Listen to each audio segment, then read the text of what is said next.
ઘણા બધા લોકો પીએમ મોદીને ગાળો આપી રહ્યા હતા કે ભાઈ મોદીએ શું કર્યું. તો આજે તમને જોવા મળ્યું હશે કે એક્ઝેક્ટ લીડરશિપ ક્વોલિટી કોને કહેવાય. આજે દરેક દેશ જોઈ લો તમે. બાંગ્લાદેશની જે પહેલાં રાષ્ટ્રપતિ હતા એ પણ ભાગીને આવી ગયા હતા ભારતમાં. નેપાળની સરકાર ઉથલી ગઈ. યુક્રેન અને રશિયાનું પણ યુદ્ધ ચાલી રહ્યું છે. અને હાલમાં ઈરાન, અમેરિકા, તમને ખબર જ છે શું હાલત છે. ઈરાને જે 7 દેશો ઉપર એટેક કર્યો છે, આજે દુબઈ કયો, કુવૈત કયો, દરેક કન્ટ્રી તમે જોઈ લો. આજે દરેક લોકો ભયના ઓથાળે જીવી રહ્યા છે.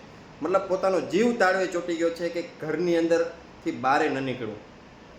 હંમેશા ડરના માહોલની અંદર જીવે છે. અને ઇન્ડિયામાં આજે જુઓ, 1000 મિસાઇલો, 1000થી વધારે મિસાઇલો જ્યારે ઓપરેશન સિંદૂર ચાલતું હતું ત્યારે ભારત ઉપર આવી હતી.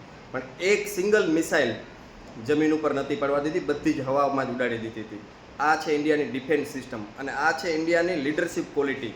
કે લોકો આજે બી રહ્યા છે, ડરી રહ્યા છે, ઘરથી બહાર નથી નીકળતા. અને તમે આજે વેસ્ટ ઇન્ડિઝ ઇન્ડિયાની મેચ એન્જોય કરશો, હોળીની તૈયારી કરી રહ્યા છો, સન્ડેનું પ્લાનિંગ કરી રહ્યા છો, મતલબ લાઈફને એન્જોય કરી રહ્યા છો, તમારા પરિવાર સાથે સમય વિતાવી રહ્યા છો. તો એનું એકમાત્ર રીઝન છે ઇન્ડિયાની ગુડ લીડરશિપ ક્વોલિટી. અને યાદ રાખજો, દરેક નેશન, કોઈ દેશ એ પરફેક્ટ નથી હોતા. બધી જ વસ્તુ તમને જો એની અંદર જોવા મળે કે પરફેક્ટ હોય એવું નથી હોતું. કંઈક ને કંઈક ખામી હશે. તો ઘણા બધા લોકો આજે ઇન્ડિયા છોડીને બીજા વિદેશમાં હાલે જાય કે ઇન્ડિયાની અંદર આ સુવિધા નથી, ફલાણી સુવિધા નથી. પણ ભાઈ, ઇન્ડિયા એ કોઈ હોટલ નથી કે તમને સુવિધા કે સર્વિસ ન મળે તો તમે એને ચેકઆઉટ કરી દો. ભારત એ માં છે. કોઈ પણ પરિસ્થિતિમાં હંમેશા એની સાથે ઊભા રહેવું અને એને સ્વીકારવું, એ જ એક સાચો ભારતીય છે.